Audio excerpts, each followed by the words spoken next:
For part 6, our person of interest will be Queen Alexandra, a rare reigning figure in Israel. Only a few women have ever led the Jewish people in their history, and this is one of them. And on either side of her reign of peace, by the way, and that comes from a derivative from her name, is Salome is her Hebrew name, and that's Shalom, which is peace. So she did bring peace to Judea, and there was 2 civil wars, the Judean Civil War and then the Hasmonean Civil War, on either side of her reign, and that's what we will discuss today. So last we left off in part 5, and it has been a while. We talked about Prince, not King, Prince Hyrcanus. Now this was the first. Hyrcanus the first. And as you can see here, we have these color-coded expansions of Judea, where it was very small, just slowly growing under the Hasmoneans. Now, overall, he was very favorable towards the Pharisee party. But something we need to understand is, if you're a Hasmonean, the name Sadducee means sons of Zadok. So he is a Sadducee, as were all the Hasmoneans.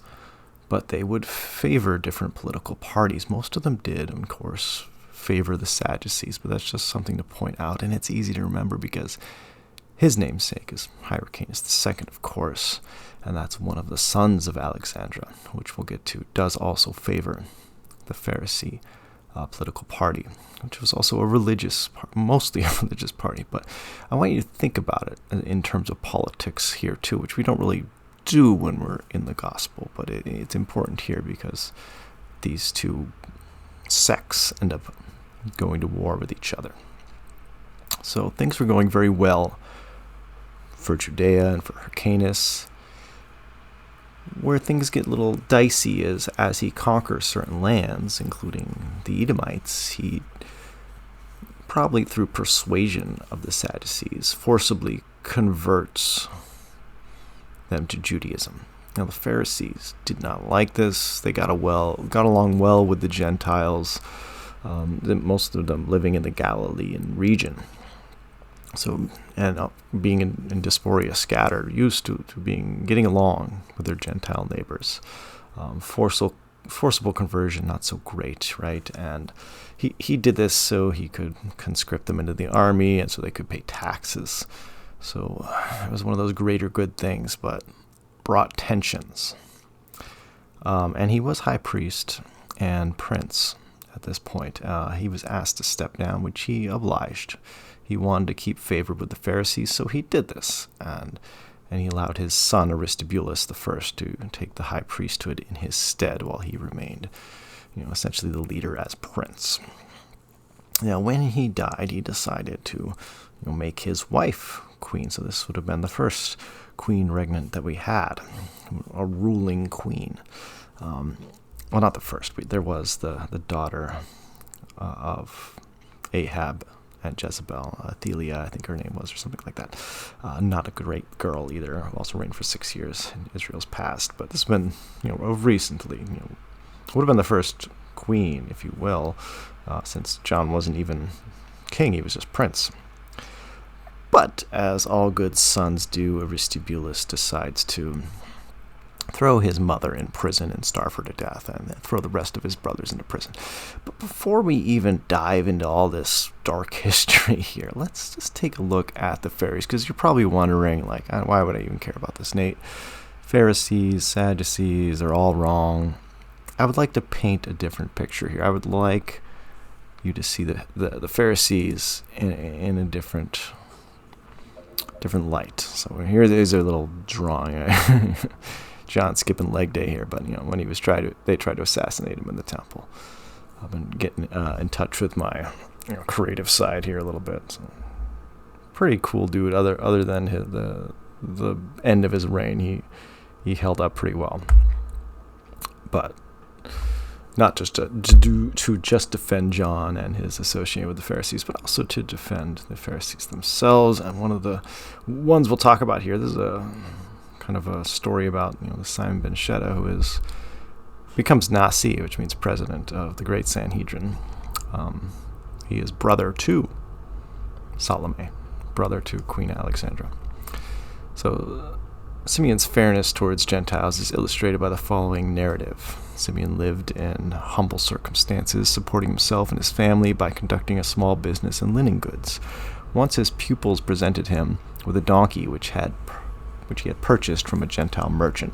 Using the legal formula prescribed by the Talmud, they said, "When we pay you, this donkey and everything on it is ours." After receiving the gift, Simeon removed the saddle and discovered a costly jewel. The students joyously told their master that he might now cease toiling, since the proceeds from the jewel would make him wealthy. The legal formula of the sale meant that the jewel was now his property. Simeon, however, replied that even though the letter of the law said they were right, it was clear that the seller had no intention of selling the jewel along with the animal. Simeon returned the jewel to the merchant, who exclaimed, Praise be the God of Simon ben Shetta." So, we see similar things from Jesus, right? Let's move on. This Hillel will be more of a contemporary to Herod the Great, but here's a very similar story. There was two different schools, the Shammai and Hillel, of the Pharisees, and this prospective student or convert, if you will, was going to both masters, trying to figure out which one he should join. And he asked Hillel, how can you explain the Torah so quickly? And he said, What is hateful to you? What is hateful to you, do not do to your fellow. This is the whole Torah. The rest is the explanation. Go and learn. So this is called the Golden Rule, right? This is kind of a lot of what we get from Christianity too. And what Jesus says, right? Love God, love your neighbor. And even in the gospel here, we have one of the teachers of the law, which a scribe or a Pharisee, coming up to Jesus, and he asks God, which is the most greatest commandment, kind of echoing what these two guys said. And, he says, "Hear, O Israel, the Lord our God is one. Love the Lord your God with all your heart, with all your soul, with all your mind, with all your strength. The second is love your neighbor as yourself. There's no commandment greater than these." And then we kind of stop there, but if we continue on, it says, "Well said, teacher." This is the Pharisee talking. The man replied, "You are right in saying that God is one, and there is no one other but him. To love him with all your heart, with all your standing, and with all your strength, and to love your neighbor as yourself is more important than all burnt offerings and sacrifices." Then Jesus saw that this Pharisee had answered wisely, and he said to him, "You are not far from the kingdom of God." And from then on, no one dared ask him any more questions. So this is a Pharisee, right?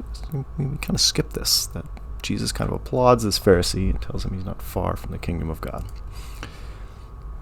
So moving on, just wanted to talk about that a little bit.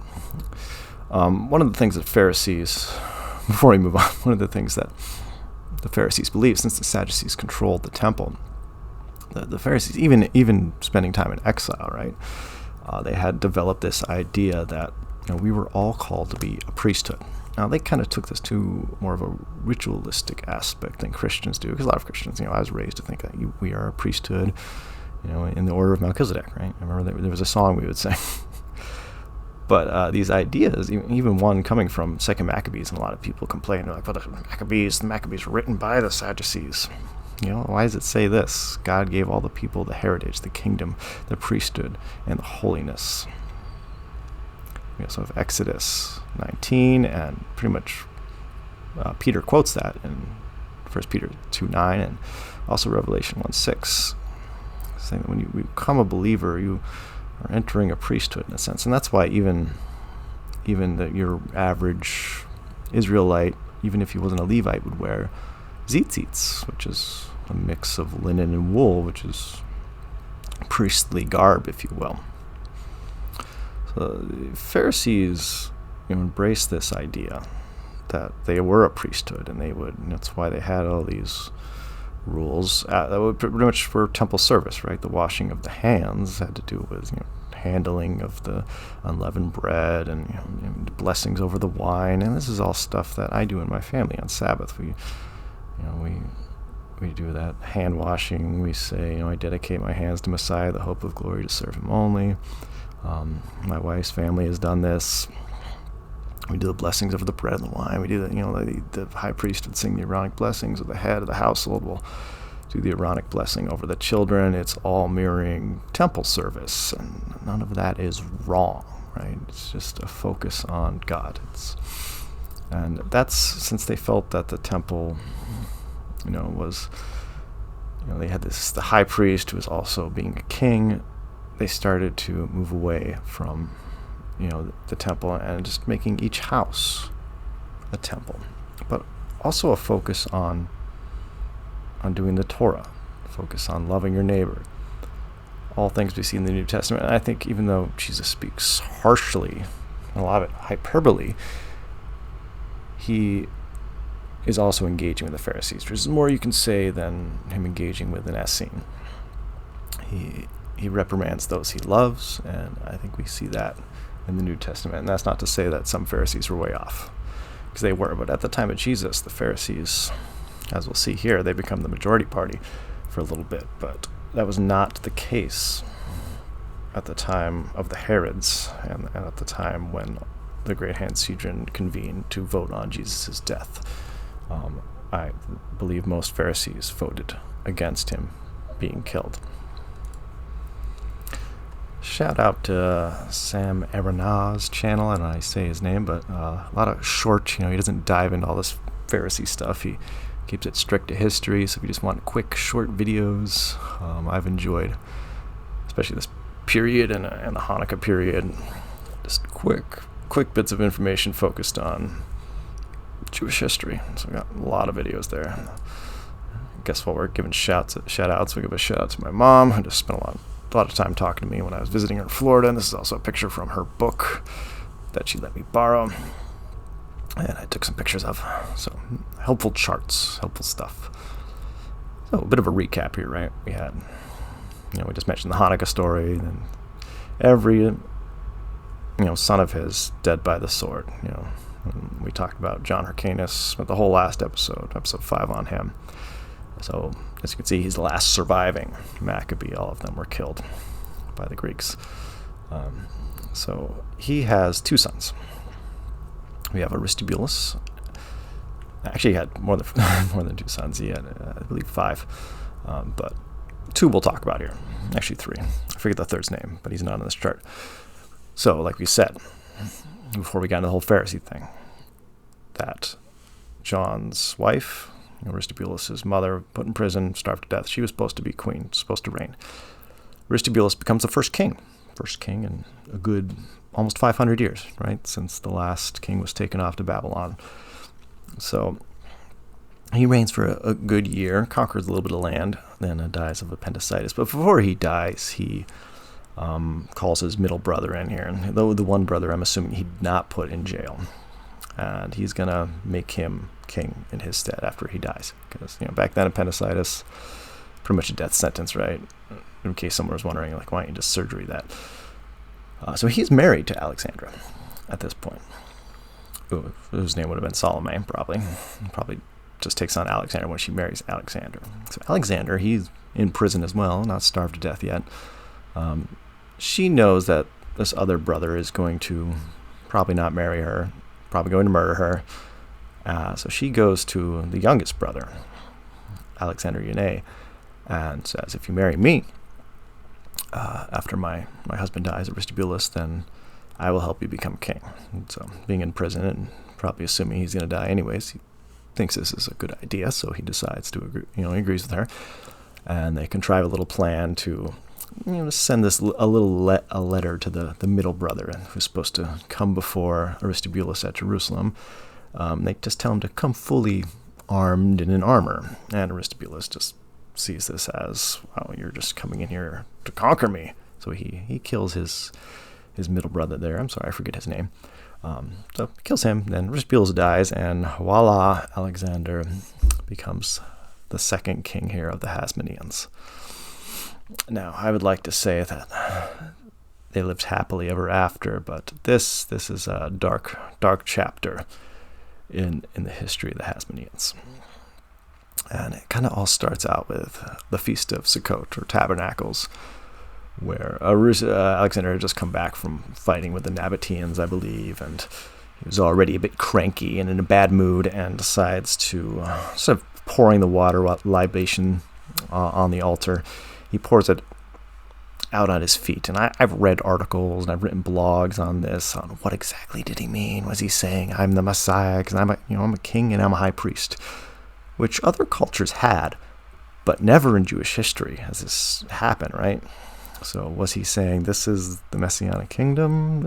What was he, or was he just flipping the bird to the Pharisees?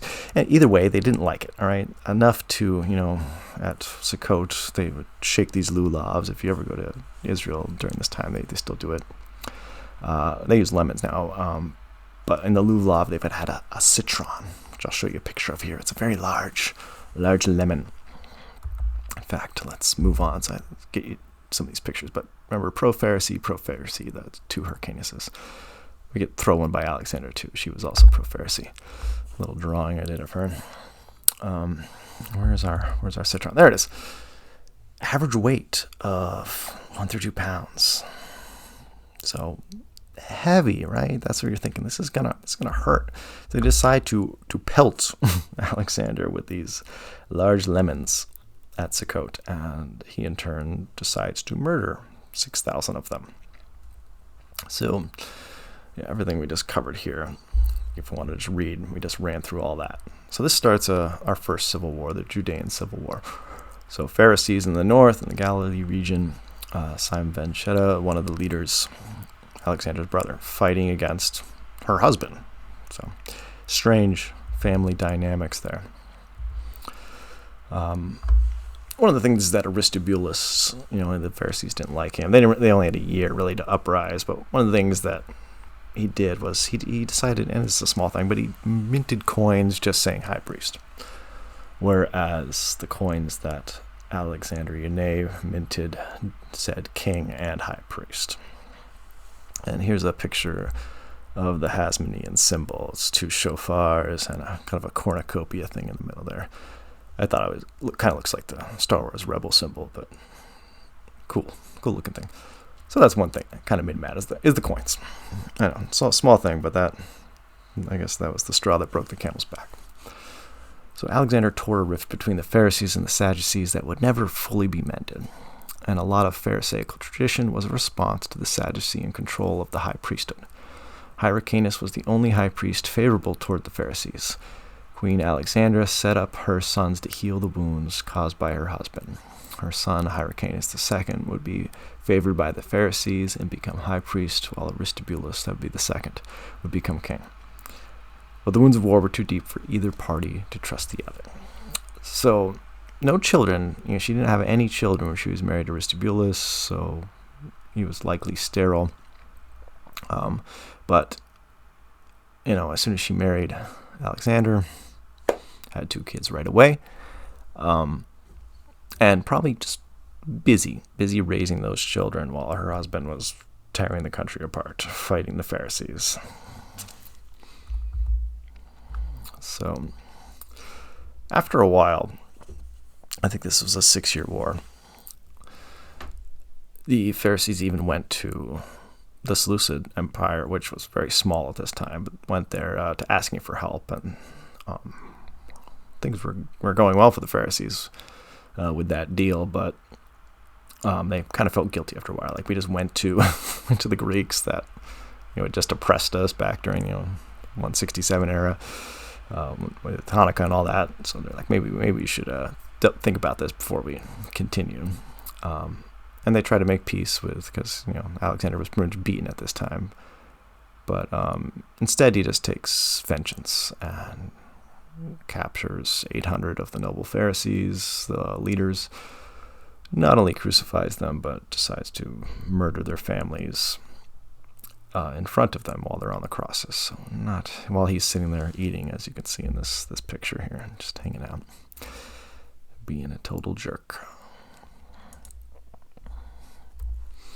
So after that, Alexandra gets her brother to come back from exile and instates him as Nasi. And together, since the Sanhedrin did have power, were able to pretty much strip King Alexander of any power he had. Just kind of like made him pretty much a general at this point and had him off fighting wars while they worked on mending all the damage here and trying to restore a Pharisee majority in the Sanhedrin once more. So after Queen Alexandra, dies, right before she dies, she wants things to go better than it went with Alexander and when John Hyrcanus died. So she wants Hyrcanus II to have the high priesthood and Aristobulus to have the kingship, but Aristobulus becomes power hungry, and Hyrcanus already had spent several years being high priest during the reign of Queen Alexandra. So near the end of her life, maybe it was a bad move, puts Aristobulus and his family in prison. And then this just sparks another war. This is the Hasmonean Civil War, where these two end up fighting each other. And this draws in our friend Antipater, who is the father of Herod the Great. So that's how they get involved. Remember, Hyrcanus, John I, conquered the Edomites, forcibly converted them, and that's what we know as Idumea at this time. So they weren't really Jews, even though they were considered Jewish, right? They're converted, but they're still looked down upon by your average Jew because they weren't bloodline, right? Which mattered to some, which shouldn't, right? Because as Christians we believe, and then we're part of the family, but blood was a big thing to a lot of these families.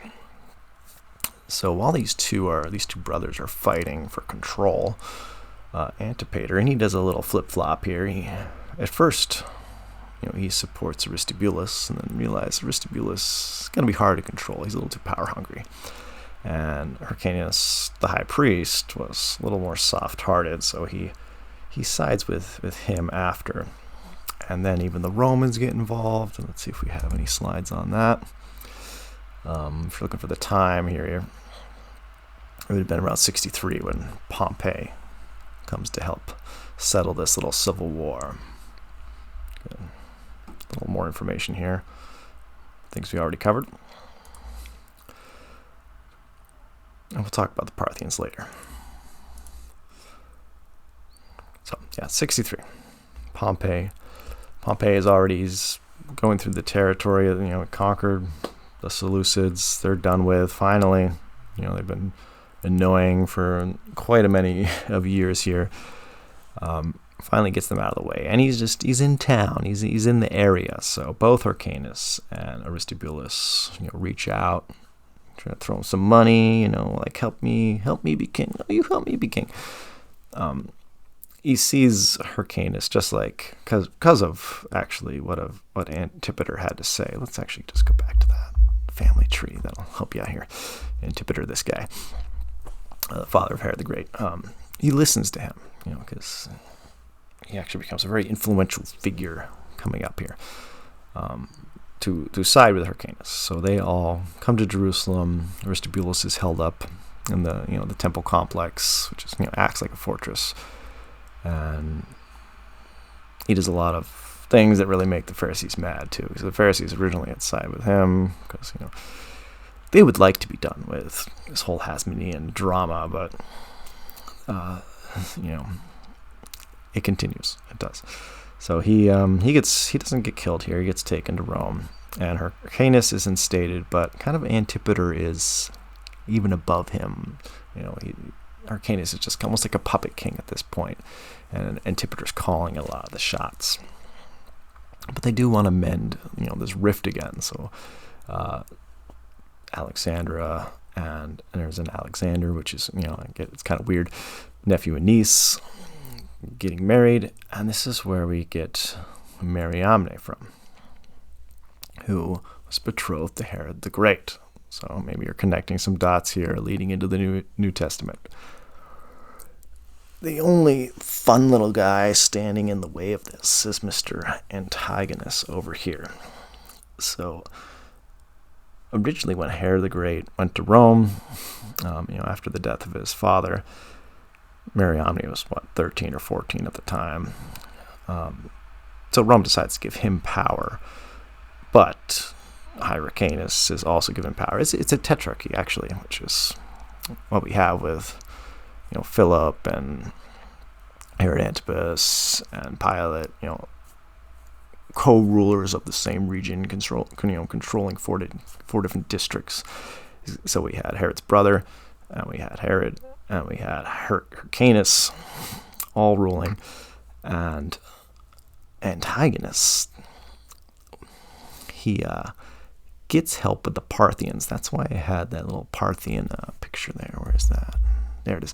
So the Parthians, after the Romans, after Pompey, they had a own little civil war themselves, right? Remember Julius Caesar, all that fun stuff. So they're a little distracted. So the Parthians are able to kind of swoop in here and take Jerusalem, and Antigonus jumps on that train.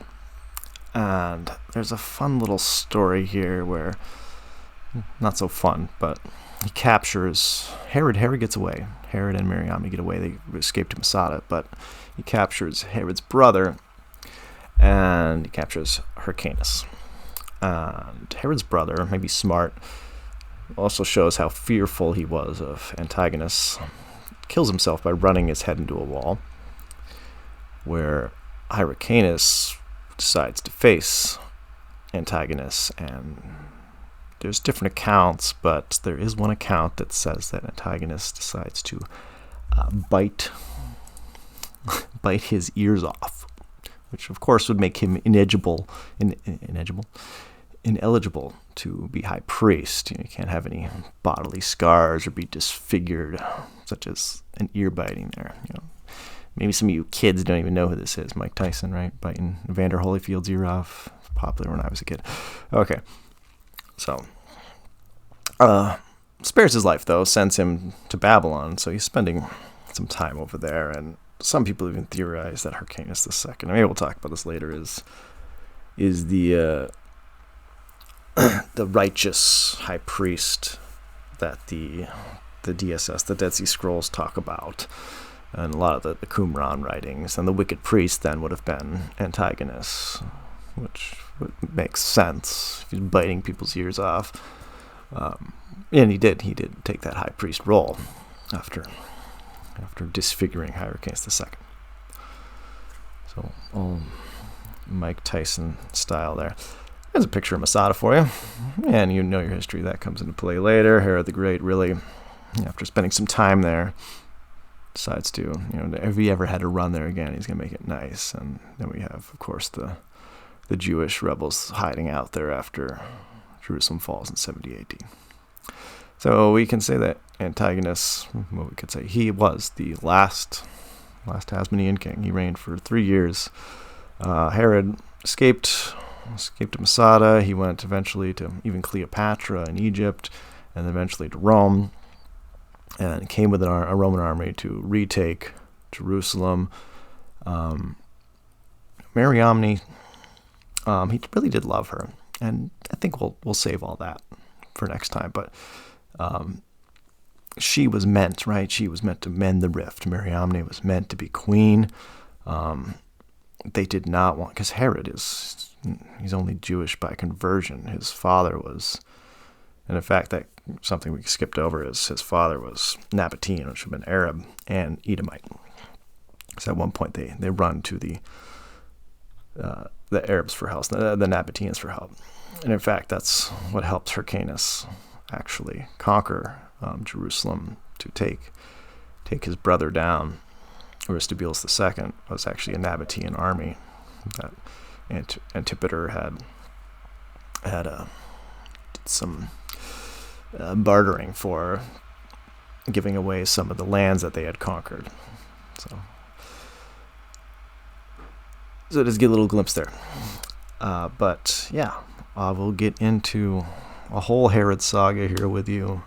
Finish up That's pretty much the end of the Hasmonean dynasty, though. We're going to jump into the Herodian dynasty, and that will help lead us right into the New Testament, which was the whole goal of this. And I think there's going to be a pit stop where we talk about the Qumran community and the Essenes, or whatever you want to call them, the Chad, a lot of people call them, and it's becoming more and more important in my mind to discuss this. And I think a lot of this history is just super important to help you identify who these people are and what their beliefs were before you go creating doctrines based off the texts that were found there. Because a lot of people are looking like, look, there's all these 30-some copies of Deuteronomy. There's a bunch of copies of Genesis and Isaiah. But look, there's also a lot of copies of Enoch and Jubilees. These must be scripture as well. And if these are scripture, then these things are true. And all of a sudden your doctrine is so distorted, and it's all based on putting these people on a pedestal. This Qumran community, whoever they were, and they just don't know the history. They don't know who they really were or what forged them, and I think that's super important. Another picture from my mom's book. Just lots of things people don't even talk about.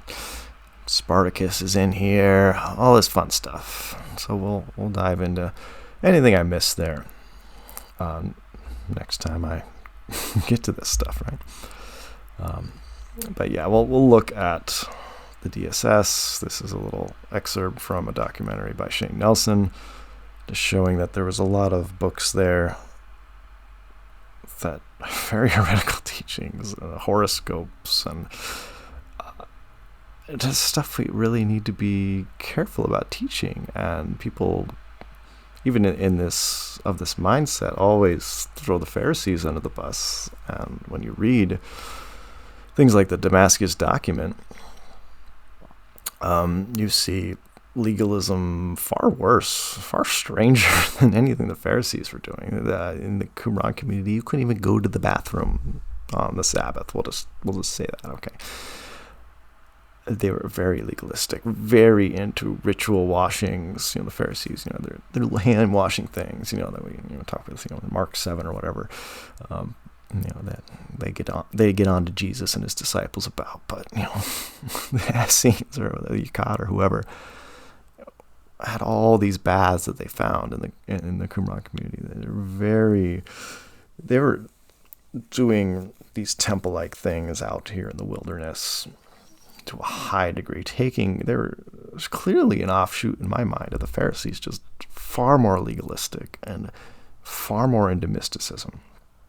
So I would love to jump into that, because I don't want anyone, just for the sake, even if this history helps you steer clear of this, I think that's very important. All right. So yeah, we'll talk about some fun little rabbit trails here. Like, was Hyrcanus the teacher of righteousness?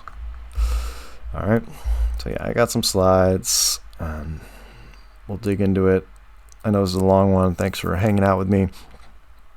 And we'll continue marching on here on our road to Bethlehem.